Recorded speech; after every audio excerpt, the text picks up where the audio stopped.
గౌరీ గారు senior journalist రాజకీయ విశ్లేషకులు మీకు కూడా గుడ్ ఈవినింగ్. గౌరీ గారు మీతో ప్రారంభిద్దాం.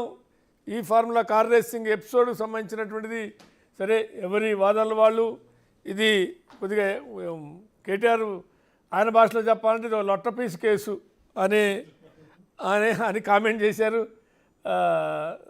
తర్వాత నన్ను ఎవరేం చేయలేరు, ఇదంతా కక్ష సాధింపులో భాగమే ఈ కేసు అనేటువంటిది. సరే ఈడీ కూడా విచారణకి ఇవాళ ఏవిఎస్ రెడ్డిని పిలిచారు, బస్ ఆయన రాలేదు. అదేవిధంగా మొన్న హైకోర్టులో ఆర్గ్యుమెంట్ జరిగినాయి. కాకపోతే తీర్పు వచ్చేంత వరకు కేటీఆర్ని అరెస్ట్ చేయొద్దు అంటూ ఆర్గ్యుమెంట్స్ మీద తీర్పు రిజర్వ్ చేశారు. ఈ మొత్తం ఎపిసోడ్లో మీ అబ్జర్వేషన్స్, మీ ఫైండింగ్స్ ఏంటి అంటే ఏం చెప్తారు? ఒకటి ఏంటంటే మ్యాటర్ మాత్రం సబ్జ్యూడిస్ లాగానే ఉంది. ఒకవైపు ఏమో హైకోర్టులో కేసు నడుస్తా ఉంది, అరెస్ట్ చేయొద్దని ఒక డైరెక్షన్స్ ఉంది. ఒకవైపు ఏసీబీ ఛార్జ్ షీట్ ఫైల్ చేస్తా ఉంది, ఎఫ్ఐఆర్ బుక్ చేశారు. ఇంకోవైపు ఈడీ కూడా దిగింది. కాబట్టి డెఫినెట్ గా వీళ్ళు ముగ్గురు అక్యూజ్ అయితే ఎవరు ఉన్నారు, కేటీ రామారావు గారు కానీ, బిఎల్ఎన్ రెడ్డి గారు కానీ, మన అరవింద్ కుమార్ గారు కానీ, డిఫరెంట్ టైం తీసుకు. ఎందుకంటే ముగ్గురు వాదన కరెక్ట్ ఉండాలి కదా. రేపు పొద్దున ముగ్గురు కోర్టులో పోయినా లేకపోతే ఈడీ దగ్గర పోయినా ఎక్కడైనా కూడా ఒక వాదన కరెక్ట్ ఉండాలి. దే హావ్ టేక్ ఆల్రెడీ ఒక స్టాండ్ తీసుకున్నారు వాళ్ళు, మేము తప్పు ఏం చేయలేదు, ఇక్కడ కరప్షన్ లేదు, అది అబ్సల్యూట్లీ దే పీస్ కేసు అనండి, ఏమన్నా అండి, దే నో కరప్షన్, ఒక స్టాండ్ తీసుకున్నారు వాళ్ళు. ఆ స్టాండ్ ప్రకారమే రేపు పొద్దున ప్రిపేర్ అయిపోవాలి కదా. ఈడీ ఇంట్రాగేషన్ అంత ఈజీగా ఉంటుంది. వాళ్ళు కూడా అక్కడ కూడా చాలా మేధావులే ఉంటారు, డిఫరెంట్ పోలీస్ ఆఫీసర్స్ ఉంటారు, అక్కడ కూడా లాయర్స్ ఉంటారు. కాబట్టి ఎక్కడ చిక్కొద్దు అని డెఫినెట్ గా వాళ్ళు మాట్లాడుకుంటూ టైం అడుగుతా ఉన్నారు. మనం ఫైనల్లీ చూడాలి ఏమవుతుంది. ఎందుకంటే కేటీఆర్ గారు ఒక స్టాండ్ తీసుకొని చెప్తా ఉన్నారు, నేను అసలు తప్పు చేయలేదు, they don't need for anti corruption, ACB కేసే బుక్ అది లొట్ పీస్ కేసు అన్నారు.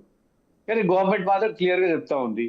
అంటే వీళ్ళు ఇక్కడ గౌరీ గారు ఇక్కడ అంటే 2-3 సరే బయటకు వచ్చింది. అంటే ఎవరు చెప్పారు ఇది అంటే ఏసీబీ చెప్పిందా, ఇంకోళ్ళు చెప్పారా అంటే కాదు. కానీ బయటకు వస్తున్న ఆర్గ్యుమెంట్లో అక్కడ రూల్స్ వయలేషన్ అనేటువంటిది, అది రిజర్వ్ బ్యాంకు సంబంధించిందా, ఫైనాన్స్ పర్మిషనా, ఫైనాన్స్ డిపార్ట్మెంట్ పర్మిషనా, లేకుంటే క్యాబినెట్ అప్రూవల్ అవసరమా, ఇట్లాంటివి కొన్ని 3 అన్నారు. కానీ ఇవన్నీ చూసుకోవాల్సింది ఎవరు అంటే అది అధికారులు చూసుకోవాలి, నాకు సంతకం పెట్టమంటే పెట్టా అనేటువంటిది కేటీఆర్ చెప్తున్నారు. కానీ దీనికన్నా ముందు నేనే చెప్పాను, నేనే చేశాను, ఏదైనా ఉంటే నేనే రెస్పాన్సిబిలిటీ అని ఆర్గ్యూ చేశారు.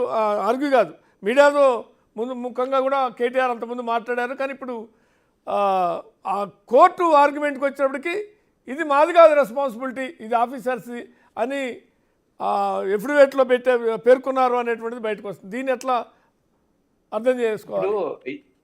ఇప్పుడు మెయిన్ ఇష్యూ వచ్చిందండి. 54 కోట్లు 54.8 crores ఇండియన్ ఓవర్సీస్ బ్యాంక్ నుంచి రిలీజ్ చేయమని చెప్పారు. డైరెక్షన్ ఎవరికి ఇచ్చారు? హెచ్ఎండిఏ వాళ్ళకి ఇచ్చారు.